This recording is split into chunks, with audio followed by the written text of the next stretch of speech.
This is Armageddon TV.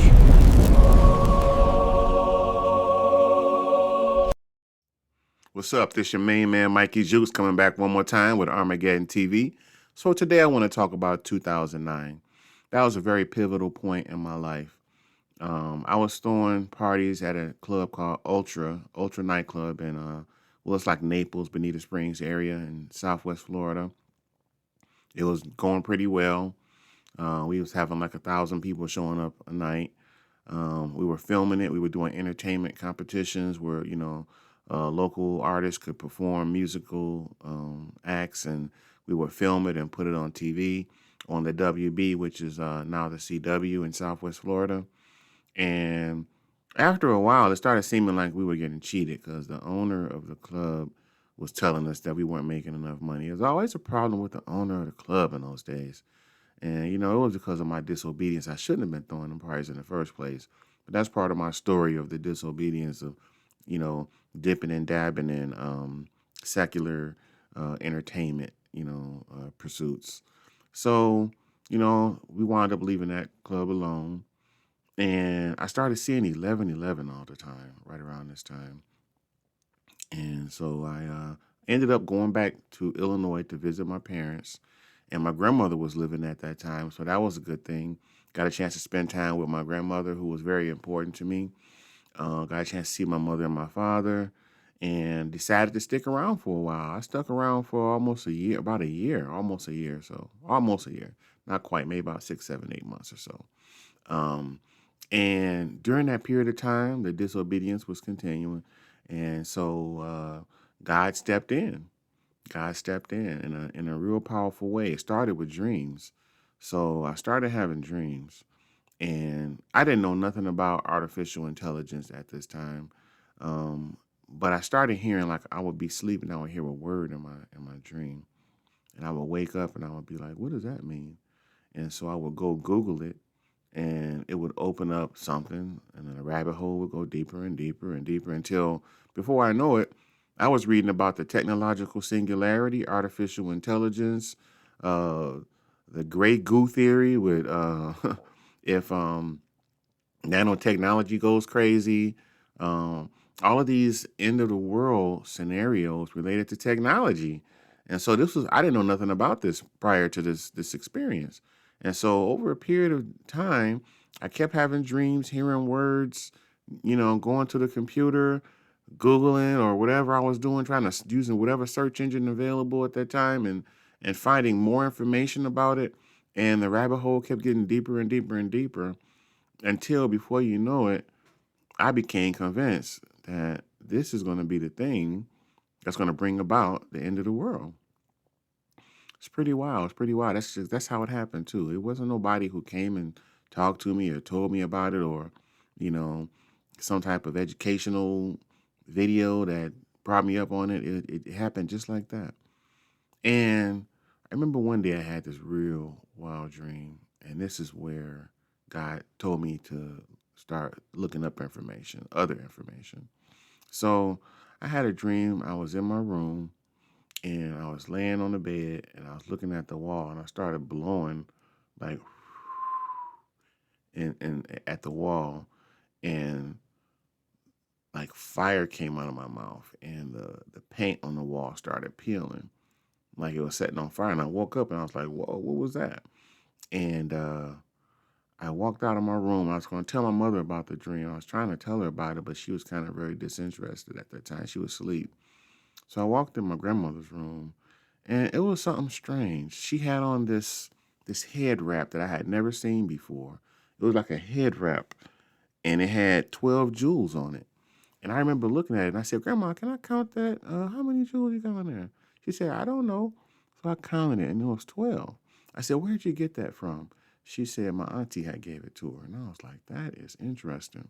My grandmother, she was a very spiritual lady. I think she got saved like in her adult life, but she was still holding on to the Lord.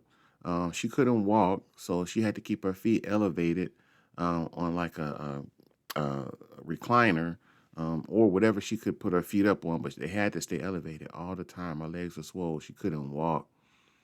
And she was the sweetest thing in the world. And I remember I was talking to her about, she said she was scared to die. And I was like, Grandma, don't be afraid. You're a Christian. I said, when you die, you're going to go to heaven. Don't you want to fly around with the angels? And she was like, yeah, but not today. I remember I walked outside and I cried because it just hurt my feelings hearing that she was afraid of dying.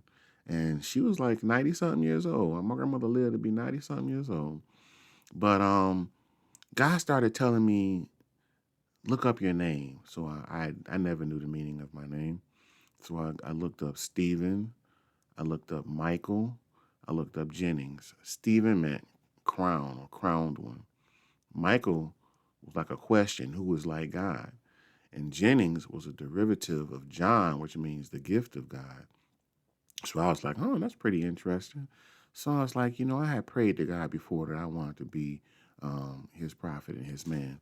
And the Lord told me that he had called me. And I was like, I need proof. I had read in the Bible that Gideon asked for proof, people asked for proof. So I said, I need some kind of proof because I wasn't sure. I don't want to be walking around here and people thinking I'm crazy. And then something crazy happened.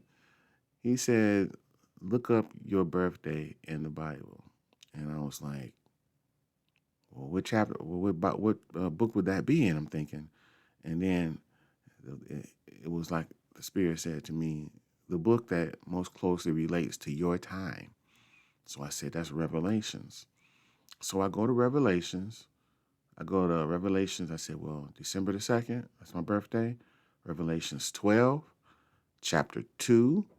And then it says, and I should pull it up, but it said basically she was in labor pains and about to give birth. So it was a message about a birthday. So I kept reading, and then it talks about the battle between Michael and Satan. And so now here I am just learning that the meaning of my name, Michael, and then seeing this and then seeing the birthday. And so I said, well, this is confirmation. I'm not saying that, I'm not even going to go there. But what I'm saying is it was confirmation that what I thought God was trying to tell me, he was telling me. When that happens, it don't matter what nobody else says. They could say you crazy. They could say whatever. I know what God said to me. And if I'm accountable for that, that's why I had to let it out there. And that's why without shame, I would tell that story because we are accountable. We have to give we have to give our testimony. You know what I'm saying?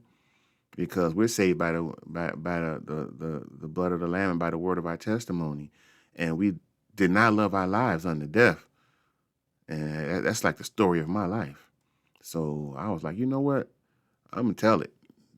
God told me this. I'm putting it out there because I'm not going to hold it to myself. Ain't no secrets no more.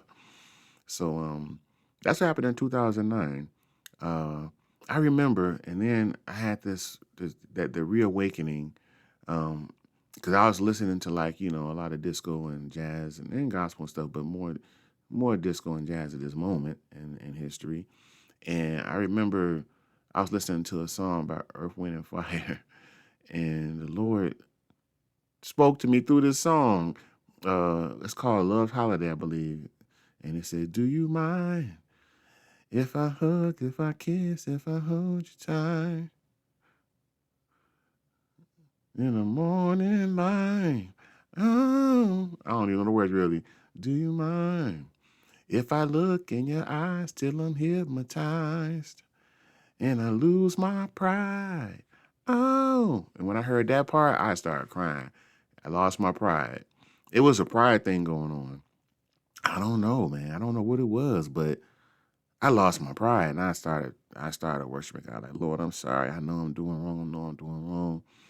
And then I started turning to God real hard. And when I did that, everybody around me started tripping.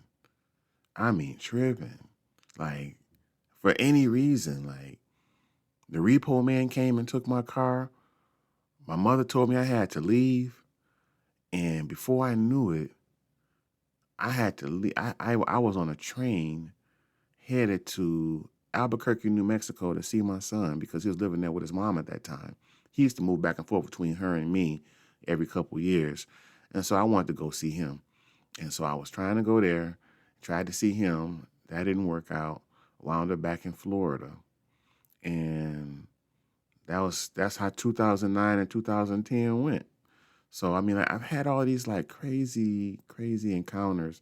But whenever I get real close to God, whenever there's a spiritual movement where God communicates to me in the physical realm and I am touched by him, it seems like everybody around starts acting weird. Which lets me know that, like, like I say, we live in a physical world that is really it's a spiritual world, and the physical world is like a scaffolding, because it's really a spiritual world, because people are affected by spirit. When people's behaviors and attitudes towards you are affected, that's a spiritual thing. But anyway, it was a crazy time, 2009 and 2010, around that time. But it was just one of those spiritual encounters that I had, and that was the one where God put me on to artificial intelligence, the technological singularity, all the different implications that of technology getting out of control, and also he told me about who I am as far as my name and my birthday, and he confirmed to me that he has called me for his purpose. So we're gonna see how that's gonna unfold. Uh, I'm not some big time preacher or nothing. I'm just a little dude. I ain't little, but I'm just a guy, humble guy. Just trying to do a show, trying to find God's purpose in my life, trying to live it out, trying to make sure that I achieve whatever it is that He wants me to do. And it's not riches and fame. It's just to bring glory to God. And so that's all I'm trying to do. We'll see how it turns out. If the Lord tells me to go here, I'll go here. If He tells me to go there, I'll go there. If He tells me to say this, I'll say it. If He tells me to do it, I'll do it. So